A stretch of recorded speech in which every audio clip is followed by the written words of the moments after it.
करके परमात्मा को ढूंढना चाहता है। ऐसा राजा जनक क्यों कर रहा है?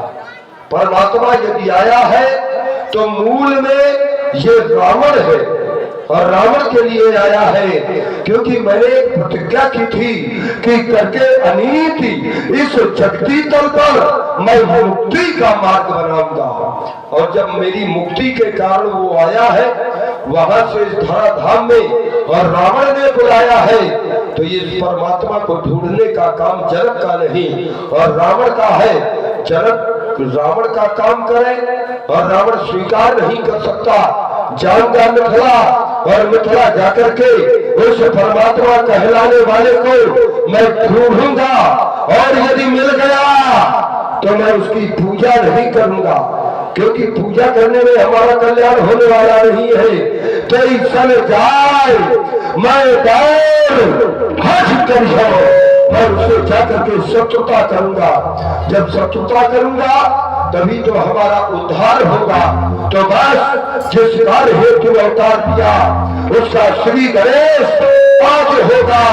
ये रावण जानता है कि उस महापुरुष के साथ साथ अखिलेश नारायणिएगा, उस महापुरुष के साथ साथ शक्ति का भी प्रलय आज होगा, क्योंकि वहां पर जो राजा जनक की कन्या है वो साधारण कन्या नहीं है, वो आदि शक्ति जग उपजाया वो कन्या है। तो क्या जो देश से संतर के वहां पर नेपाल बैठे हैं, क्या उनका वरण उस कन्या का उनके साथ में होगा? ना, उसका कन्या का वरण तो उस परमात्मा के हाथ में होगा। तो ये रावण जानता तो भली बात ही है, विडंबना तो यही है कि रावण जानता तो सब कुछ है लेकिन मानता किसी की नहीं है, इसीलिए ये रावण है। तो बस जाऊंगा अवश्य जनकपुर को, श्री राघव के दर्शन होंगे, कर सुधा पान उस चंद्र बदन का, आज ये मेरे बीचों नेत्र सुफल होंगे। बस सभासदों एक बार उच्च स्वर से जय घोष कर दो, बोलो शंकर भगवान की।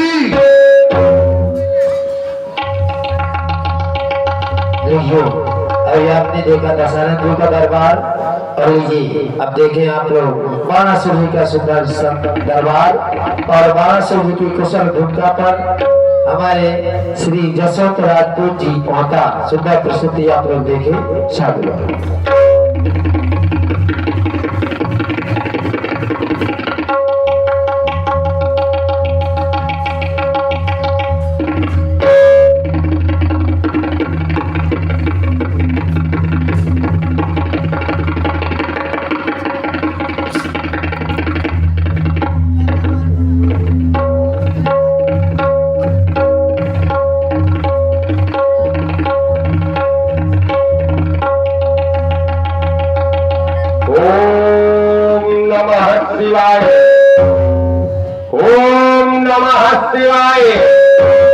नागेंद्र हाराय त्रिलोचनाय भस्मांगरागाय महेश्वराय नित्याय शुद्धाय दिगंबराय तस्मै नकाराय नमः शिवाय मंदाकिनी सलिल चंदन चर्चिताय नंदीश्वर प्रमुख नाथ महेश्वराय मंदार पुष्प बहु पुष्प सपूजिताय तस्मै मकाराय नमः शिवाय शिवाय गौरी वज्रनाथ वृंद सूर्याय दक्षा भरनासिकाय श्रीनीलकंठाय वृषध्वजाय तस्मै शिकाराय नमः शिवाय वशिष्ठ कुमुद भाव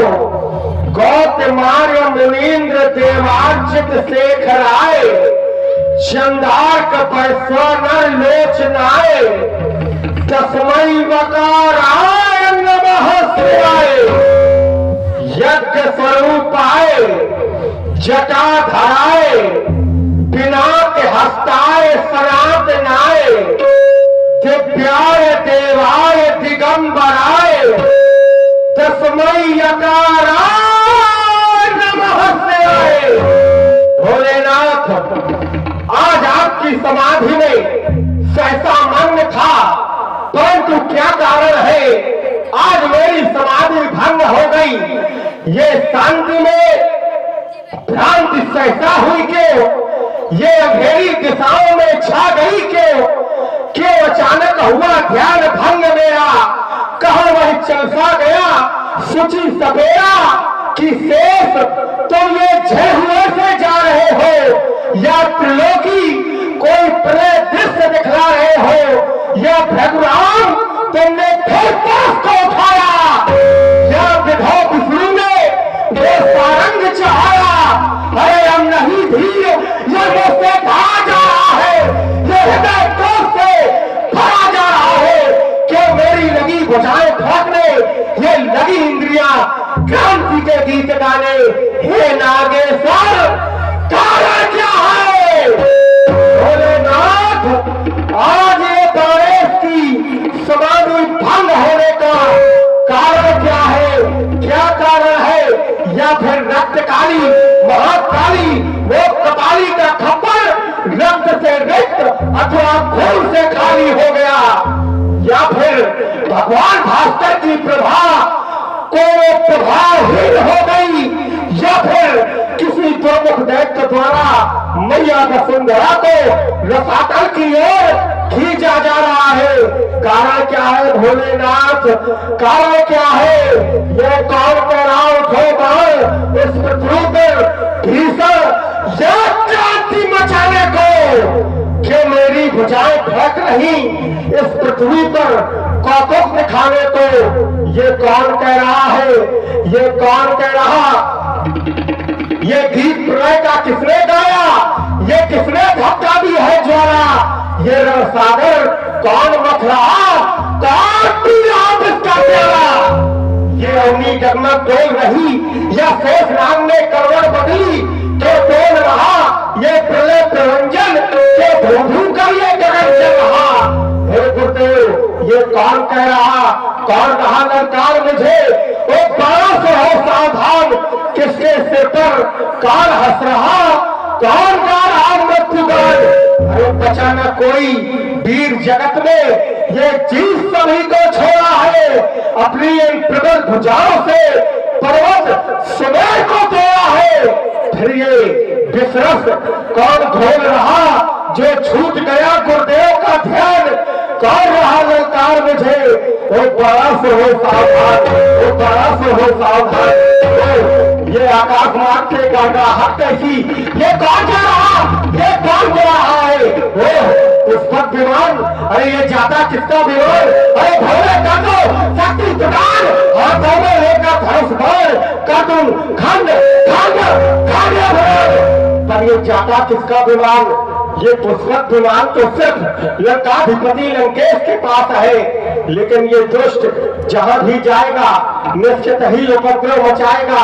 इसलिए मुझे विदित कराओ मेरे आराध्य भोले नाथ, ये लंकाधिपति लंकेश कहाँ जा रहा है?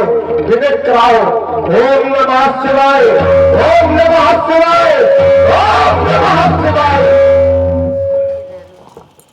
विदित हुआ हो रहा स्वयंवर सीते का उस मिथिलापुर की राजधानी में आने का हुआ विचार इस लंकापति भवानी में। अगर वहां नहीं मैं जाऊंगा तो निश्चित ही ये उपद्रव मचाएगा और ये मत से मतवाला रावण मनमानी कर दिखलाएगा। इसलिए सावधान सावधान है लंकाधिपति, विपरीत नहीं चलने दूंगा। अपने होते बंध सीरत ध्वज का अपमान नहीं होने दूंगा।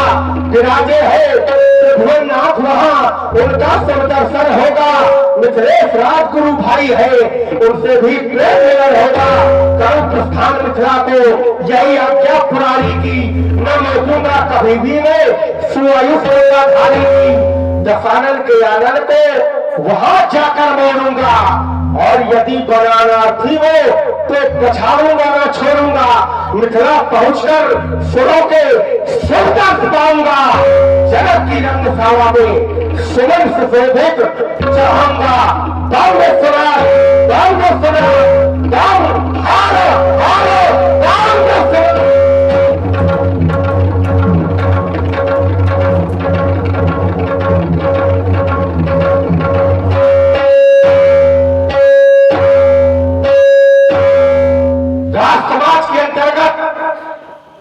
सुने सभी नेपाल, बलि बारिश की घोषणा ध्यानपूर्वक सुने।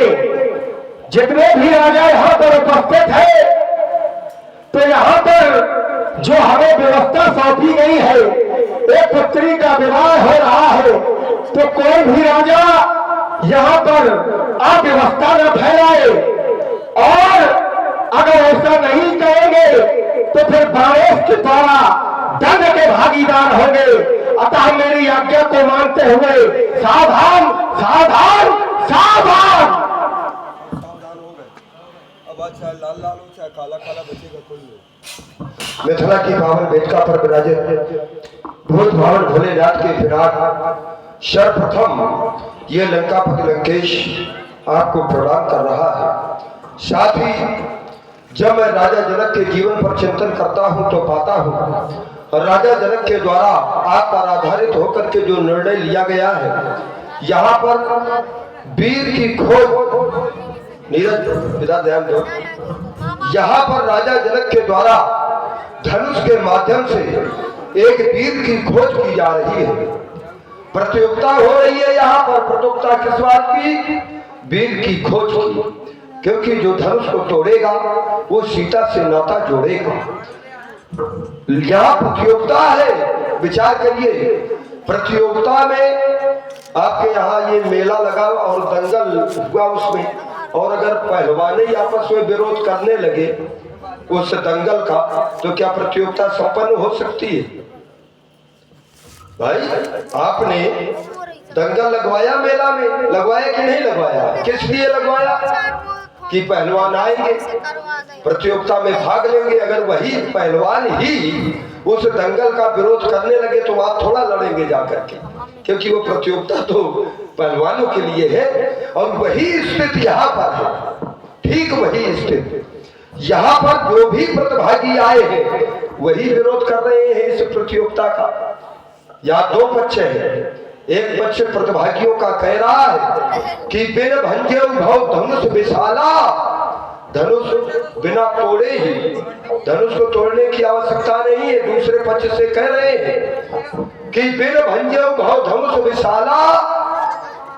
ये थोड़ा गदिष्ट भोजन है, थोड़ा इसको स्वीकार करना पड़ेगा, थोड़ा गदिष्ट भोजन है और इसके लिए हाजमा दुरुस्त चाहिए। तो यहाँ पर प्रतियोगिता में दो पक्ष हैं। जो भाग लेने के लिए आए हैं प्रतिभागी, दो पक्ष है यहाँ पर। एक पक्ष कह रहा है कि बिना तोड़े ही सीता अमुक के गले में जयमाल डाल देगी।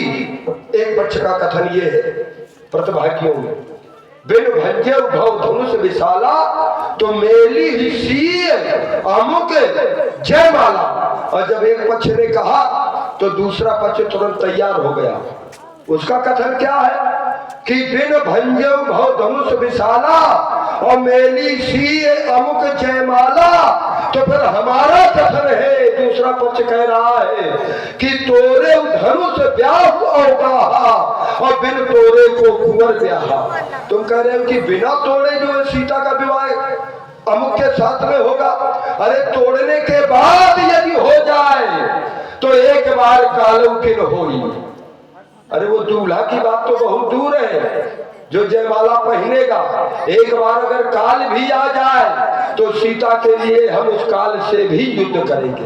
अब बताइए यहाँ पर स्थित ये है, तो राजा जनक का कर्तव्य क्या बनता है कि जब इस प्रकार की स्थिति बन जाए प्रतियोगिता में कि एक विरोध कर रहा है, दूसरा लड़ने के लिए तैयार है उस दूल्हे से जिसके साथ जो धनुष तोड़ेगा, तो फिर इस प्रतियोगिता को स्थगित कर देना चाहिए। उसी में तो कल्याण है कि नहीं? स्थगित कर देना चाहिए। तो राजा जनक क्यों नहीं स्थगित कर रहा? क्यों नहीं कर रहा है? राजा जनक करे और चाहे ना करे, लेकिन अब ये रावण इस प्रतियोगिता का विरोध कर रहा है। अब ये धनुष कर्षण नहीं होगा, सावधान। ये रावण की घोषणा है, और जो धनुष तोड़ने के लिए आएगा तो पहले रावण के द्वारा वो तोड़ा जाएगा। ये रावण की घोषणा है। समाज सुचारू रूप से व्यवस्थित थी, परंतु लंकाधिपति लंकेश जी ने अपने विचार रख करके समाज में अव्यवस्था फैला दी। तो सबसे पहले तो लंकाधिपति लंकेश जी से मिलना चाहिए, उनके विचारों को जानना चाहिए। तो कंचन नगरी के सम्राट मैया कैकसी के गोद के प्रसून पुलस्त कुलभूषण जय श्री शंकर भगवान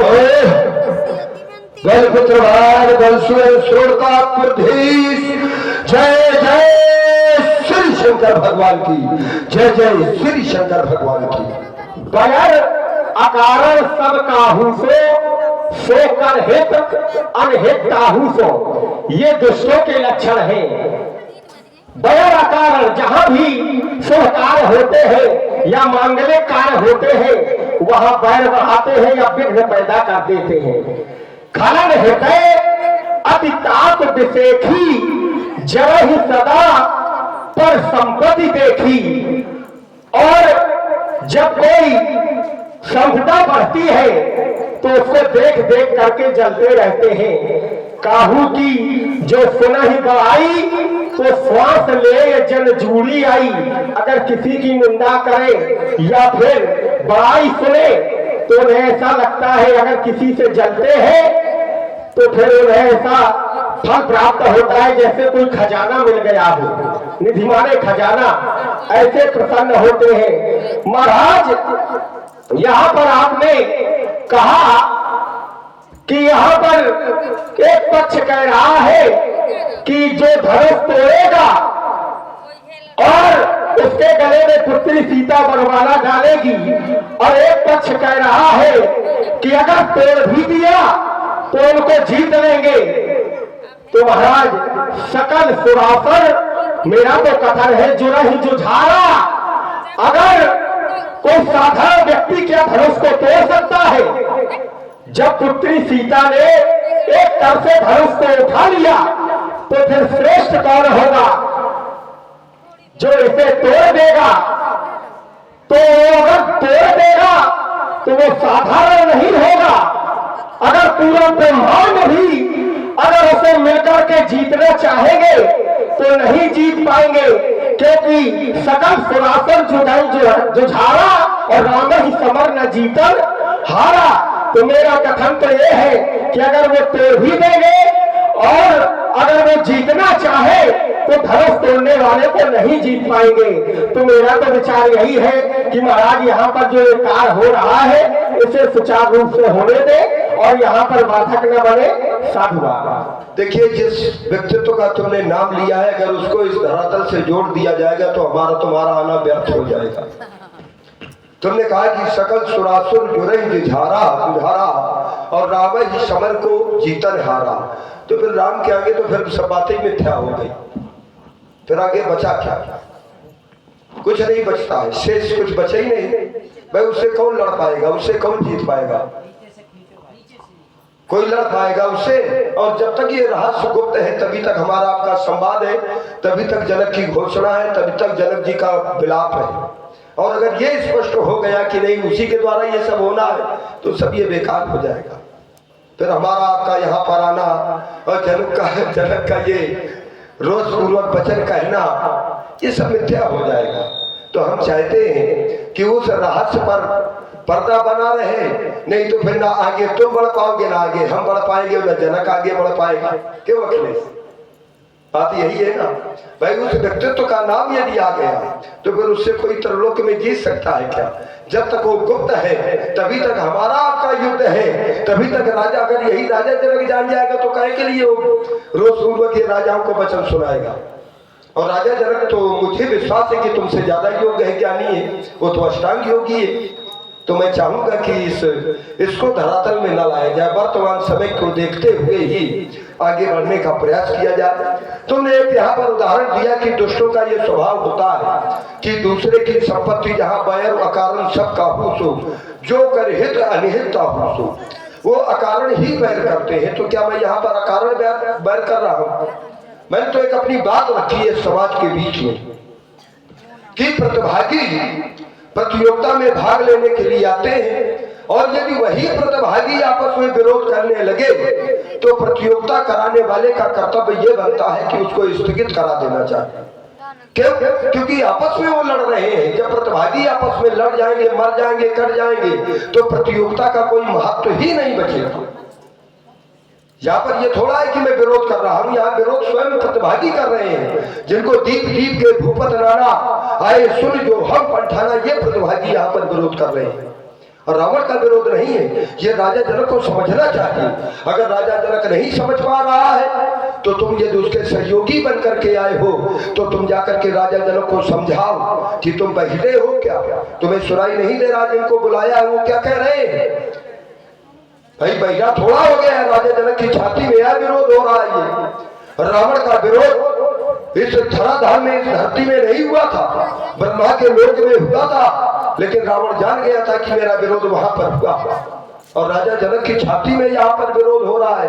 क्या राजा जनक बहिरा हो गया है, अंधा हो गया, उसे दिखाई नहीं दे रहा है कि मेरी ही छाती में, मेरी ही धरती में, मेरे ही राज में, मेरी ही प्रतियोगिता में ये विरोध कर रहे हैं और वो बहिरा बना बैठा है। अगर वो बहिरा है तो जाकर के तुम उसके समर्थक में हो, जाकर के उसको सुनाओ कि इस प्रतियोगिता को स्थगित कर दो, क्योंकि प्रतिभागी ये निर्णय ले चुके हैं और जब प्रतिभागी ऐसा निर्णय ले चुके हैं तो ये प्रतियोगिता कराना उचित नहीं है।